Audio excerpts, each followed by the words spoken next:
Bonjour et bienvenue dans une nouvelle vidéo sur la cybersécurité sur Over the Wire. Donc aujourd'hui on va commencer une nouvelle section, c'est la fonction Utumno, qui est la suite des buffer overflow, etc. de Behemoth en plus compliqué, ou d'autres techniques pour les captures de flag.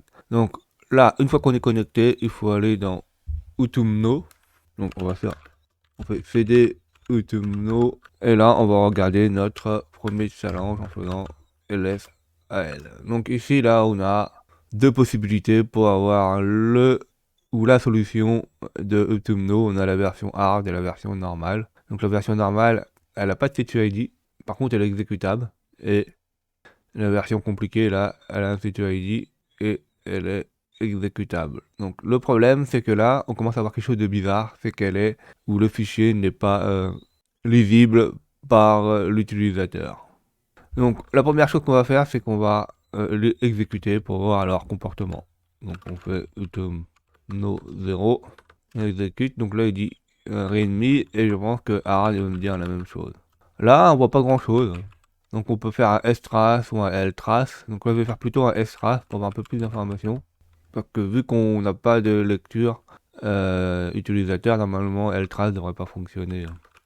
Utumo 0. Et là, on voit pas grand chose. Alors, il y a quand même quelque chose qu'on voit, c'est qu'on voit qu'à la fin, là, il utilise write et il affiche un message.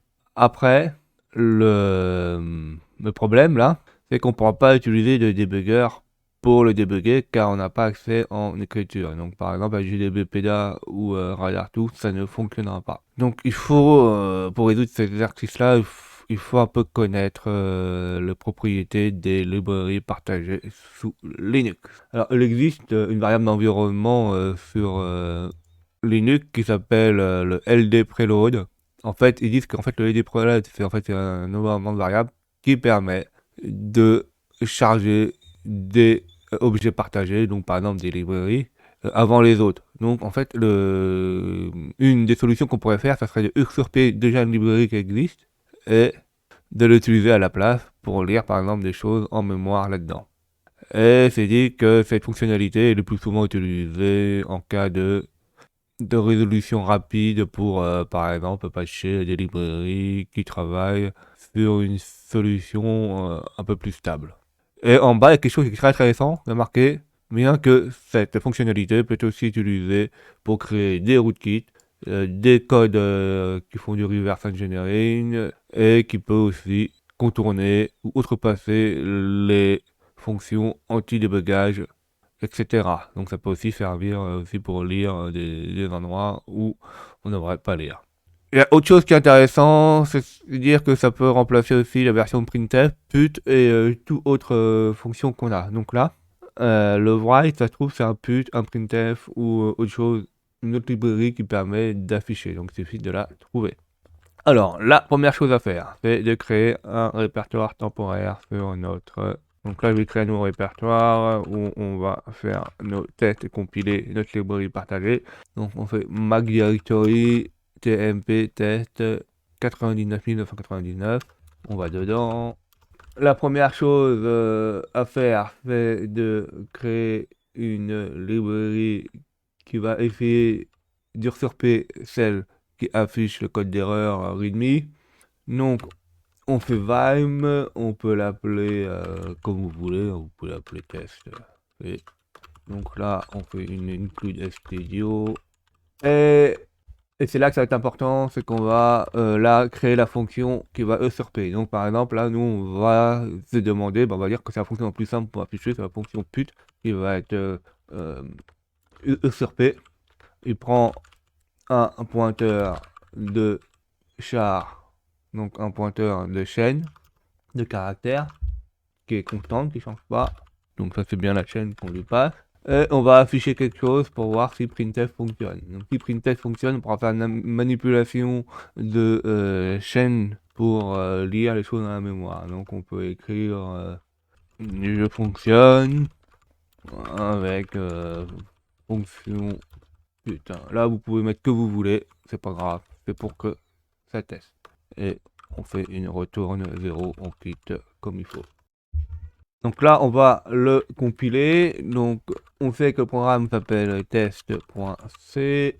On veut que ce soit une librairie, donc on l'appelle preload.so. Donc, c'est le type de librairie sous Linux en .so.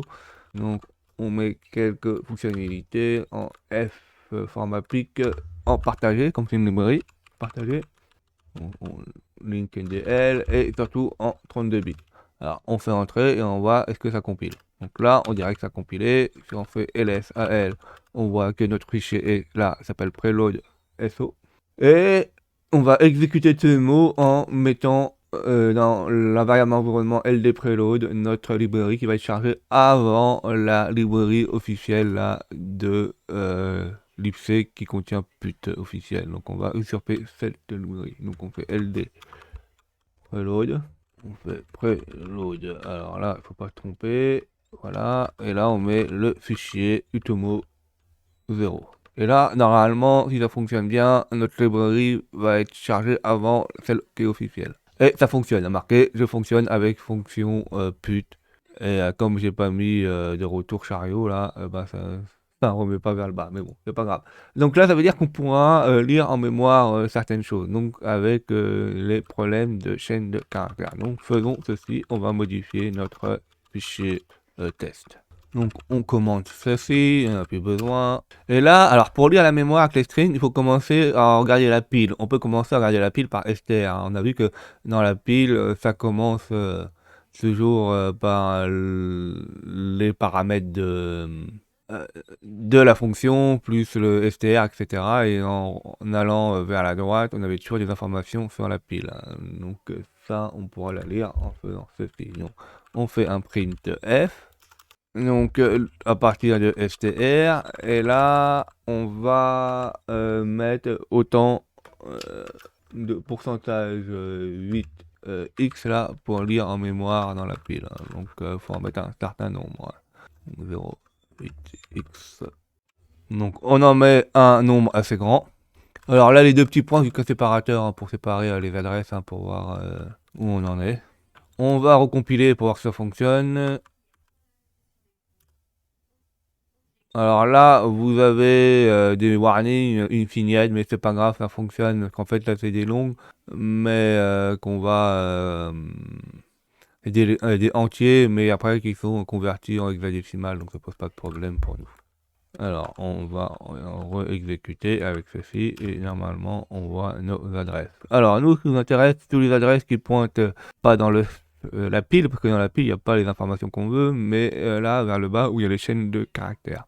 Donc tout ce qui est 800, qui commence par 804. Alors la première, on s'en fout parce que on risque de tomber dessus, sur là. Et là, ce qui m'intéresse, c'est à partir de là. Donc pour les afficher, là, il faudra faire un print f avec l'argument f et les adresses là qu'on voit là, les adresses 804 91 8D, 804 01D et 804 A008. Alors faites attention, chez vous les adresses ne seront pas les mêmes. Faut pas copier bêtement sans comprendre ce qui se passe. Donc il y aura peut-être obligation de modifier les adresses ici chez vous pour que ça fonctionne. Donc vous refaites les étapes, etc.